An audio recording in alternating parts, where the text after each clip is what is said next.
Hello, my name is Olurotimi Osha. Today is July the 8th, 2026, and it's the anniversary of the first public reading of the Declaration of Independence, which was read by Colonel John Nixon in Philadelphia in what is now called Independence Square.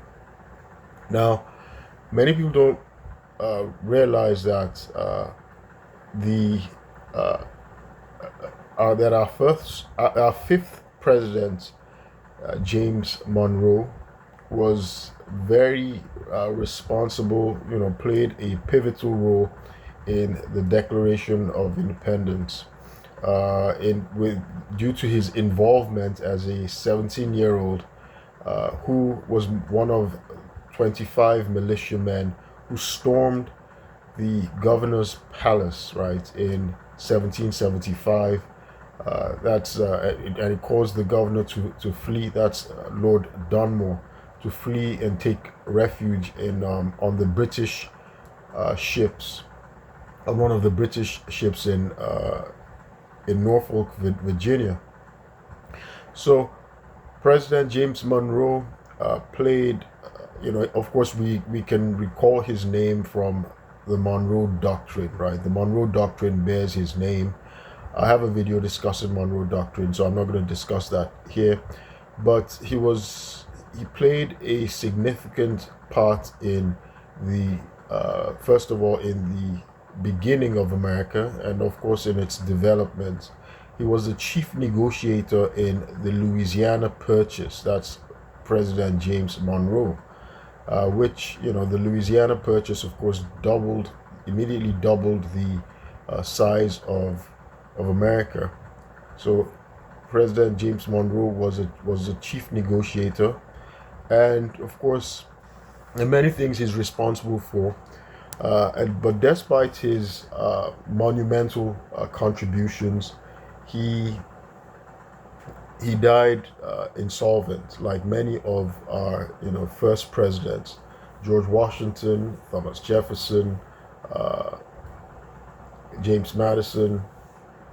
These men died insolvent at the time. So he died in near poverty, in fact, in New York. And he died on the same day as his mentor, that's Thomas Jefferson, right? On the same day, but of course not in the same year, 5 years after. So President James Monroe is one of three presidents that died on the 4th of July. So if anybody recalls the history, Thomas Jefferson and John Adams died on the same day, 4th of July, on the 50th anniversary of the Declaration of Independence.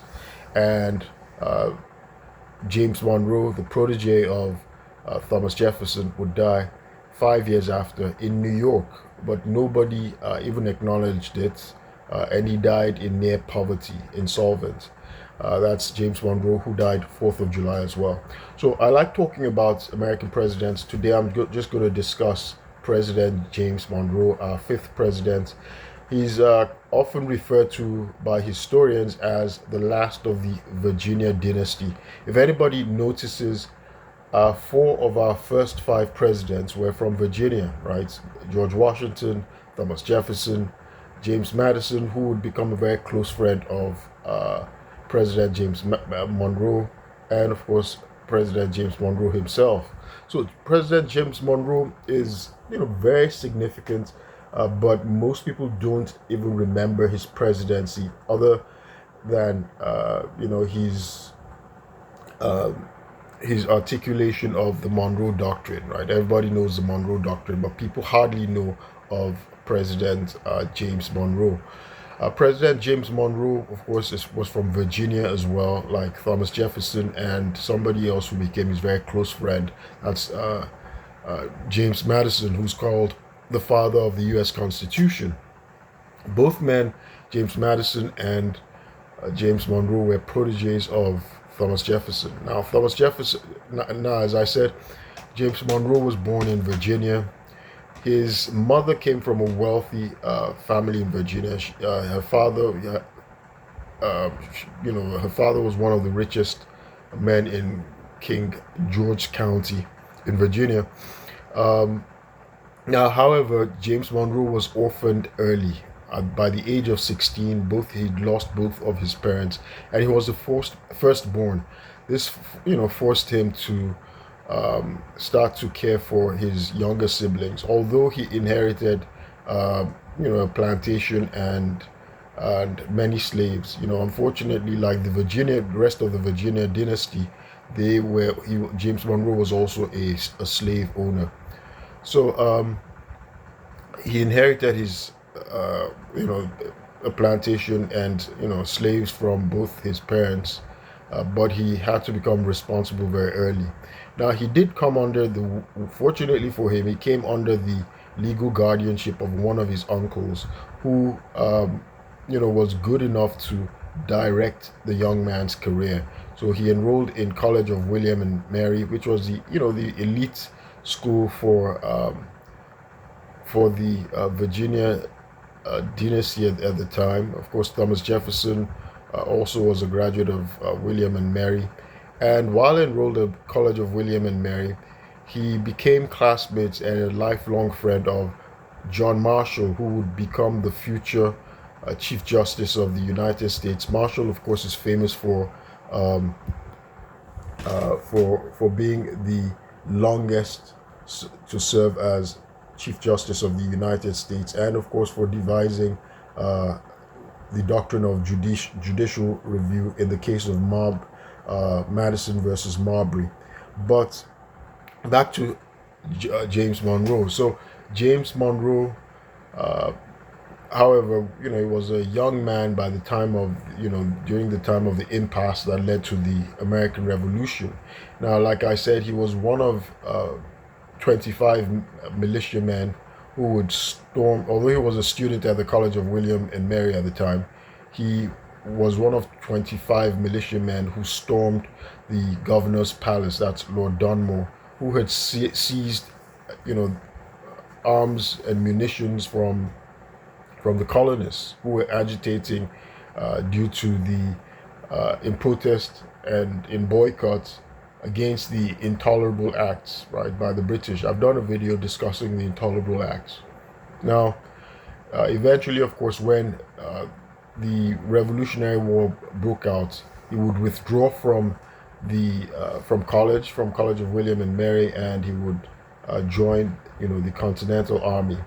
Now, James Monroe is one of a few presidents who uh, lived with a bullet permanently lodged in his body. So, James Monroe at the Battle of Trenton, as he charged, a company of Hessian soldiers, he was shot, in with a musket ball in his left shoulder, and that ball or bullet was never removed from his body, and so he remained in severe pain for the rest of his life, and he had a permanent reminder of the Revolutionary War. So he almost bled to death. He almost died, but he was fortunate that he didn't. So, in any event, James Monroe continued in public service, and is notable also for having put down what's called Rebellion, right? Gabriel's Rebellion. I've done a video discussing Gabriel's Rebellion in the past. So Gabriel's Rebellion was an attempted slave insurrection in which Gabriel, the leader, had planned to kidnap the incumbent governor of Virginia at the time, that was James Monroe, and demand and bargain for, their freedom. However, two fellow slaves would spill the beans, uh, would betray Gabriel and his accomplices, and tell their master that about the plot. And of course, Governor James Monroe was able to quickly put down the insurrection. Although Gabriel initially escaped and was taking refuge in Norfolk, but again, other slaves betrayed him, and he was eventually captured. And of course, there was a trial. Now, President James Monroe, who was governor at the time, he personally actually superintended the trials. He presided over the trials of Gabriel and his accomplices, and eventually sentenced, convicted, and executed Gabriel and 25 others. Unfortunately, so he put down Gabriel's rebellion in a very violent manner. If, so, uh, something else James Monroe is also is known for is when he became president, he actually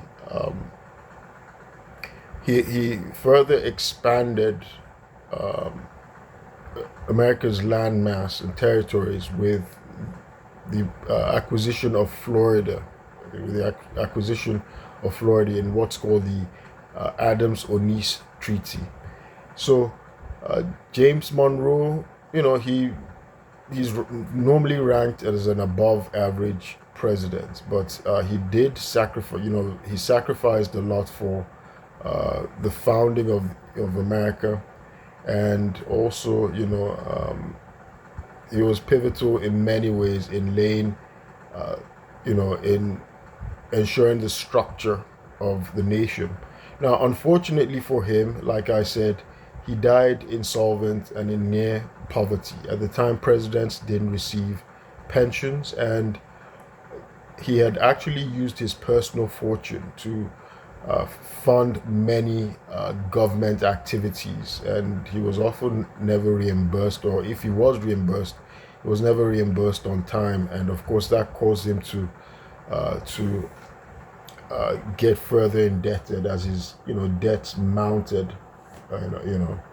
But I want to stop this video here. I think this is enough information regarding President James Monroe, and I'll do bits and pieces and just talk about some of his specific policies in subsequent videos.